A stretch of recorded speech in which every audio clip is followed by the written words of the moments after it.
안녕하세요. 계명문화대학교 페토탈케학부 이호영입니다. 안녕하세요. 우리 집 초롱이의 목욕 담당 김성호입니다. 자, 우리 아이의 목욕을 어떻게 시키시나요?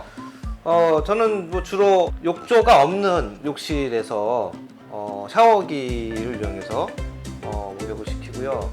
가끔 이제 좀 오랜만에 목욕을 할 때는 목욕통에서 약간 마사지도 하면서 이렇게 시키곤 합니다. 네.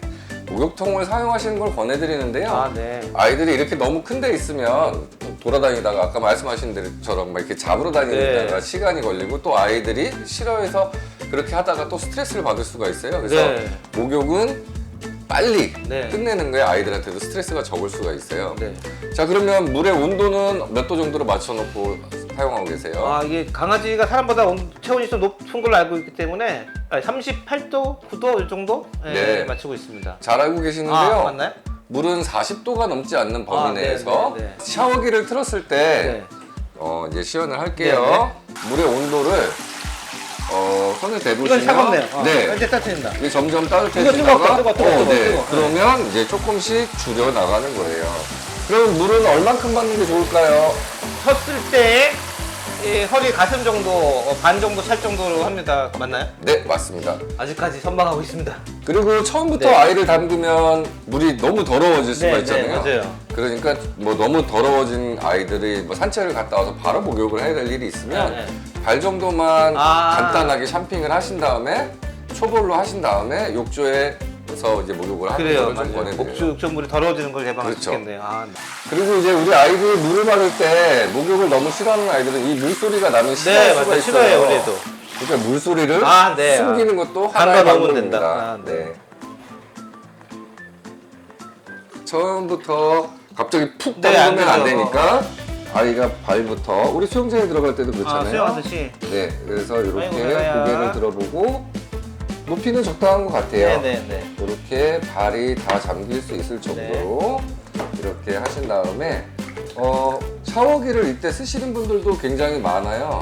근데 샤워기를 하게 되면 얼굴 쪽에도 막 이렇게 하시는데 얼굴 쪽에 이런 욕조를 사용하지 않고 하실 때는 정말 머리 부분에는 이렇게 가까이 대서 물이 튀지 않도록 주의하시고 눈을 가려준다거나 아니면 머질이 있는 부분은 이렇게 붙여서 제가 밖에 하고 있었네요. 저는 그러셨어요? 이제 손가락을 가리고 이렇게 간접적으로 이제 물을 내리게 하죠. 특히 눈을 막고 잘하셨어요. 맞는 건가요? 네. 사실 눈이 제일 저는 어려웠거든요. 맞아요.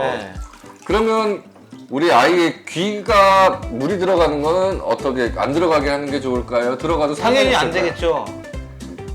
땡. 그렇구나. 물은 들어가도 상관이 없습니다. 우리 아이들은 이 터는 힘이 굉장하잖아요. 뭐 크게 물이 들어가는 거에 대해서 엄청 신경 쓰지는 않으셔도 돼요. 일단 안심. 그리고 보통의 아이들이 이렇게 담가 놓으면 우리 아이처럼 이렇게 다리를 얹으려고 할 거예요. 그러면 굳이 계속 억압적으로 이렇게 내려놓게 하지 마시고 자기가 편한 방향으로 이렇게 하면 밖으로 나가지만 않는다면 이 자세를 좀 유지해 주시는 게 좋고요. 그리고 뭐 바가지 같은 것들이 있으면 이렇게 바가지 같은 걸로 해주셔도 되고, 자, 그리고 이제 머리 쪽에 할 때는 이렇게 눈을 가려주시는 게 좋아요. 근데 눈을 가리는 걸 엄청 싫어하는 아이가 있을 수 있잖아요. 그럴 때는 그냥 고개만 살짝 들어주시고, 자, 이렇게 물 안쪽으로 그냥 젖은 손으로만 닦아주셔도 돼요. 이렇게. 자, 그리고 물이 어느 정도 됐다 생각됐을 때 이제 샴푸를 시작할 거예요. 지금 교수님은 샴푸를 어떻게 사용하고 있으십니까? 솔직하게 말씀드리겠습니다. 뭐 저는 강아지를 잡고 아니면 한 손으로 짜서 놓고 좀 비빈 다음에 골고루 묻혀서 이제 거품내고 마사지를 합니다. 그게 일반적으로 많이 하실 것 같아서 제가 오늘 제일 중요하게 생각하는 게 그 부분이에요. 그래서 일반적으로 샴푸를 직접적으로 원액을 쓰는 것보다 이렇게 희석 용기 같은 것들을 준비하신 다음에 이런 샴푸를 최대 25대 1까지 이렇게 담가 놓고 요거에 25배면 30까지 올리면 되겠죠? 이 정도까지 올리면 되겠다 생각하시고 자, 이렇게 보신 다음에 그리고 이것도 한 다음에 희석을 했다고 바로 몸에다가 문질문질 이렇게 하는 아니구나. 것보다는 네. 계면활성제가 들어있으니까 이런 목욕용 스펀지를 준비하셔서 사람 쓰는 거랑 같은 거네요. 네. 이렇게 샴푸를 칠한 다음에 네. 이렇게 거품을 충분히 내가면서 거품으로 아이의 목욕을 해주시는 거예요. 저는 초롱이 털을 스펀지차 시켜서 털을 문질러서 거품을 냈었거든요. 네, 그럼 이것들이 훨씬 더 미세 거품들이 안 좋은 것들을 훨씬 더 잘 제거를 할 수가 있어요. 아무래도 요즘엔 제품들이 좋아서 천연 제품들이 많지만 보존제라든지 향신료 제품들에는 천연이 있기가 좀 힘들거든요. 그러면 피부 알러지가 있는 아이들이 요즘엔 많은데 그런 아이들한테는 아무래도 자극이 될 수밖에 없어요. 그래서 이렇게 샴푸 양을 최소화하면서도 거품을 충분히 낼 수 있으려면 스펀지로 아이를 하시는 게 좋아요. 그 다음에 이제 눈 주위를 하실 때도 되게 중요해요. 맞다. 이럴 때는 스펀지가 또 너무 크면 제가 조그만 스펀지를 준비한 게 너무 크면 눈 주위를 막 이렇게 덮을 수가 있어요. 그러니까 조금은 좀 작은 제품을 사용해서 이렇게 정교하게 사용하거나 아니면 손가락을 이용해서 할 수 있도록 엉킨 것도 풀어주고. 그리고 보통의 샴푸들은 이렇게 한 다음에 바로 이제 물로 헹구시는 것보다는 이렇게 하면서 아이에게 약간 마사지도 하면서 제일 중요한 거 이렇게 눈 주위도 마사지 해주고 그리고 이제 이렇게 귀 쪽에는 혈관이 미세혈관들이 많아서 이렇게 귀 쪽도 귀는 해본 적이 없어요. 겁이 나가지고 이렇게 마사지를 해주는 거예요. 초롱아, 내가 오늘 해줄게. 자, 그리고 또 중요한 게 이렇게 그냥 대충 이렇게 몸만 비비시고 끝나시면 안 돼요. 우리 아이들이 산책을 갔다 왔기 때문에 패드 안쪽까지 이렇게 안에 사이사이까지 손가락을 넣으셔서 이렇게 안에 잘 비벼주시고요. 욕조가 없는 집에서는 목줄을 해서 어딘가 이렇게 걸어 놓아서 너무 많이 왔다 갔다 하게 되면은 목줄을 막 이렇게 도망다닐 수가 있고요. 그리고 우리 아이는 지금 실개골이 좀 튼튼한 아이라서 이런 자세가 괜찮은데 보통의 뭐 좀 작은 종들은 슬개골 탈구의 위험에 노출이 되어 있거든요. 그런 아이들은 되도록이면 못 서게. 그러니까 지금 제 자세가 높기 때문에 우리 친구가 저를 계속 보려고 하는 거니까 더 낮게 사람은 더 낮게 그러니까 사람이 더 치우고 이렇게 해서 이렇게 눈 높이를 맞춘 상태에서 이렇게 같이 하면 아이들이 맞아요. 이렇게 하는 게 좋을 것 같아요. 이렇게 하는 것이 좀 더 정석인 것 같아요. 그리고 우리 아이들이 몸에서 냄새 나는 게 어디라고 생각을 하세요? 입하고 뭐 항문 쪽인가? 네, 눈물에서도 좀 냄새가 좀 많이 나고 물론 양치를 자주 못하면 입안에서도 냄새가 나겠지만 실은 항문에 항문낭이라는 게 있어요. 해부학적으로 보시면 항문 바로 옆에가 아니고 한 5시 20분 정도 방향이라고 생각을 하시고 밑에서 누른 상태에서 이렇게 짜준다는 개념으로 이렇게 해서 이렇게 너무 심하게 하시는 건 아이들이 항문낭이 나왔을 때 일명 똥꼬샤라고 하는데 이렇게 엉덩이를 바닥에 대고 막 이렇게 스키 타듯이 똥스키. 그렇게 하는 행동들을 많이 하게 돼요. 부드럽게 이 정도에서 안 나오면 오케이. 5시 20분 오늘 한번 해보겠습니다. 자, 그러면 이제 샴푸는 끝났어요. 그러면 이제 샴푸를 헹궈야 되겠죠. 그러니까 안에서 하는 게 아니고 저는 그냥 넣은 상태에서 이렇게 이제 어느 정도 샴푸를 정확하게 했으면 이렇게 이제 샴푸를 충분히 헹굴 수 있도록. 근데 이 물에 샴푸 단조금 남아있지 않습니까? 그러면 이제 이걸 어느 정도 이렇게 한 다음에 물을 빼고 나서 이제 이제는 샤워기를 쓸 거예요. 근데 샤워기를 쓸 때 최소한으로 하자는 거예요. 저는 샤워기를 쓰는 게 보통의 아이들이 대부분의 아이들이 좋아하지 않더라고요. 자, 그럼 이제 대방의 샤워기를 쓸 시간이에요. 물의 온도가 다른 가족분들이 물을 쓰게 되면 온도가 급변할 수가 있어요. 그래서 아이를 보정하기 위해서 하신 다음에 물을 직접적으로 하게 되면 굉장히 위험할 수가 있어요. 그래서 항상 물은 보정을 하더라도 내 손에 닿게 하면서 이렇게 헹궈 주시는 작업을 해주시는 게 좋지. 내가 목을 잡고 있고 몸만 이렇게 하다가는 잘못하면 엄청 갑자기 항상 손을 거쳐서 하게 하라. 그렇게 하시는 게 아이의 안전을 위해서도 좋고. 위험보다 중요한 건 안전. 그렇죠. 네. 이렇게 한 다음에 이제 눈 주의를 하기 전에는 눈을 가려주시고 가리고. 최대한 싫어. 이렇게 붙여서 해주시는 거예요. 네, 붙여서. 예. 자, 그리고 이 샴푸에 잔존물이 남아있는지 없는지를 체크를 네. 할 때 제일 네. 중요한 건 털을 이렇게 손으로 했을 때 약간 뽀드득하는 느낌이. 뽀드득. 야, 이게 네. 목욕이든 설거지든 뽀드득이 정답이죠. 네. 뽀드득하는 느낌이 드는 것이. 그러네. 잘 빠졌네. 좋습니다. 네. 근데 보통 일반적인 샴푸 중에 어떤 제품들은 유분이 많은 제품들이 네. 있어서 털을 보호하기 위해서 유분을 네. 많이 함유하고 있는 제품들도 네. 있는데요. 그래도 되도록이면 그냥 놨을 때 약간 뽀드득하는 네. 느낌이 네. 들어서 잔존물이 없겠다 하는 정도까지 네. 이렇게 해주시는 게 아이고, 좋습니다. 이제 거의 다 끝났다, 이제. 아이고, 고생했네. 그리고 이렇게 귀도 마사지 해주고 귀. 네. 눈 쪽도 이렇게 마사지를 해주시면 아이한테 좋습니다. 아이고, 끝났네. 아이고, 고생했네. 자, 그러면 이제 타올링을 해야겠죠. 네. 자, 그리고 이때도 처음부터 이렇게 수건을 쓰여서 막 애를 이렇게 하면 좋아할까요? 그렇게 하는데. 자, 이럴 때도 꼭 눈 주위를 하야겠다 생각을 하면 네.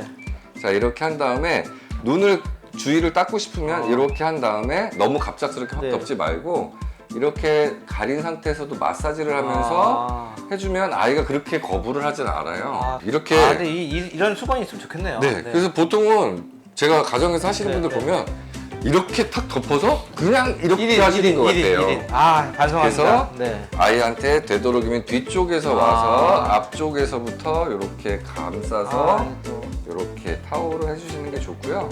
그리고 드라이 해보시면 알겠지만 강아지들이 제일 마르지 않는 곳이 귀예요. 귀털. 귀 마지막까지. 네, 그래서 귀털을 충분히 타올링을 해주셔야 돼요. 타올링. 네. 그리고 드라이 하는 순서는 보통은 얼굴, 앞다리, 몸통, 뒤쪽으로 가는 순서기 때문에 그런가요? 네, 앞쪽은 타올링을 바짝 하고 드라이 안 하는 데는 좀 네.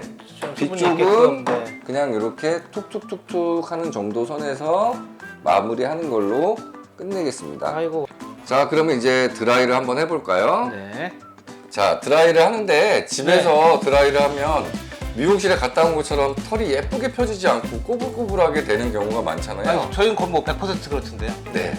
그래서 오늘은 미용실에 갔다 온 것 마냥 되게 털을 예쁘게 말릴 수 있는 방법에 대해서 한번 알아볼게요. 자, 드라이를 한 손에 잡으면 한 손에는 우리 아이를 데리고 있어야 되잖아요. 아니면 막 여기저기 도망가잖아요. 그래서 이렇게 조금 낮은 테이블이라도 약간 이렇게 올려서 놓게 되면 아이들은 한 1m 정도 되면 고소공포증을 느낀다고 해요. 그래서 움직임에 좀 제약을 줄 수가 있으니까 우리 아이를 이렇게 약간 높은 곳에서 이제 하시는 걸 추천드려요. 자, 그런데 지금 보시는 것 같이 드라이를 한 손에 잡고 아이를 어떻게 할지 잡고 있어야 되는데 힘들잖아요. 그리고 빗을 사용할 수가 없으니까 털을 펼 수가 없는 거예요. 자, 빗에는 종류가 여러 가지가 있지만 이걸 보통의 일자빗이라고 하고 요거 슬리커 브러쉬라고 하는데 털을 엉키거나 이제 푸는데 좀 필요한 슬리커 브러쉬. 그 다음에 이거는 이제 페이스콤 아니면 이건 이제 반달 모양처럼 생겼다고 해서 반달콤이라고 하는데요. 얼굴 쪽을 할 거예요. 다른 부분은 요 제품을 써도 괜찮은데 보시는 것 같이 이게 핀이 있어서 눈 쪽에 좀 위험할 수가 있잖아요. 그래서 이쪽은 이렇게 할 건데 얘가 가만히 이렇게 할 수가 없잖아요. 그래서 이럴 때는 이렇게 해서 이렇게 하거나 아니시면 전문가의 포스가 여기서 나오는 거네요. 조금 모양은 빠질 수 있지만 이렇게 넣어서 이렇게 고정한 상태에서 드라이를 움직여가면서 내 몸을 움직여가면서 거의 하모니카 이제 대하듯이. 그래서 이렇게 드라이를 이제 시작을 할 거예요.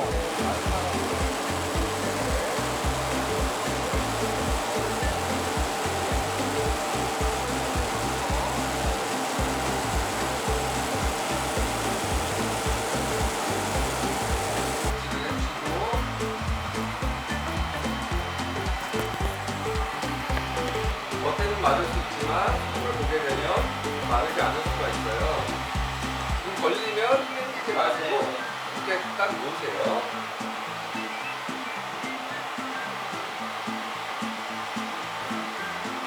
그리고 안쪽 다리 같은 경우에는 이렇게 들어서 네, 이렇게 안쪽을 해주셔야 되는데 안쪽을 또 안 하시게 되면은 포글포글하게 돼요.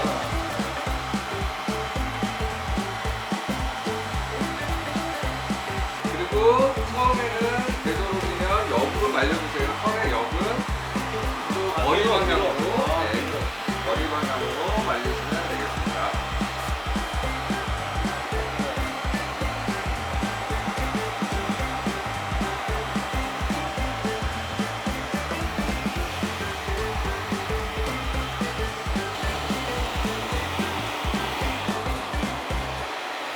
보호자가 있다면 이렇게 잡아주시는 게 좋고요. 아이들이 뒷발 차기를 할 수가 있어서 위험해요. 그래서 이럴 때 보정할 때는 뒷발을 차지 못하도록 이렇게 보호하시면 훨씬 더 아이들을 안전하게. 이거는 실제 미용사분들도 이렇게 해주셔야 되는데 미용을 갔다 왔는데 다리를 전다던가 이런 수가 있거든요. 그래서 이런 것들은 여러분들도 스텝으로 이렇게 다치지 않도록 이런 식으로 보정을 한 상태에서 벤치를 해주시는 걸 권해드려요. 미용보다는 안죠. 자, 그리고 소리도 그냥 가만히 말리는 것보다 해주시면 훨씬 더 아름다운 소리를 들려드릴 수 있어요. 그래서 이렇게 드라이를 해보시고서 털이 한 올 한 올 이렇게 펴져야 돼요. 네, 이렇게 돼야지 마른 것이 딱 보시면 뭉친 데가 있으면 다시 이렇게 벤치를 하시는 걸 좋습니다. 컴퓨터가 잘 퍼지는지 네. 확인하는 게. 그리고 지금은 제가 제일 찬바람으로 했거든요. 그래서 제일 찬바람으로 뜨거운 바람으로 모공이 열린 거를 아이들은 찬바람으로 한번 모공을 받쳐주면서 마무리는 시원한 바람으로. 시원한 바람으로 이렇게 해주시면서 그 다음에 폼을 사용해서 어디가 엉킨 데는 없는지 이렇게 비치를 해보는 거예요. 엉킨 데가 있다면 걸리겠죠? 네네. 이렇게 걸린 데는 없는지. 브러쉬와 폼을 전달하자마자. 겨드랑이 부분, 귀 뒤쪽 같은 부분이 제일 많이 엉키는 부분이니까요. 이런 쪽으로 확인하시면서 이렇게 겉은 하기 쉬운데 이 안쪽을 하기가 쉽지 않아요. 그러면 다리를 보호를 해서 이렇게 안쪽에서 이렇게 해주시는 거예요. 꼬리에 홀하고 쓰는 거를 봐야지 이제 다 배치가 된 거예요. 자, 그러면 이제 드라이도 초벌을 끝났어요. 그리고 이제 차가운 바람으로 마무리는 시원한 바람으로. 시원한 바람으로 이렇게 하면 오늘 목욕 미션 끝입니다. 고생하셨습니다. 네, 아이고, 고생했어, 배가 배가. 너무 이쁘다. 이쁘죠? 이뻐.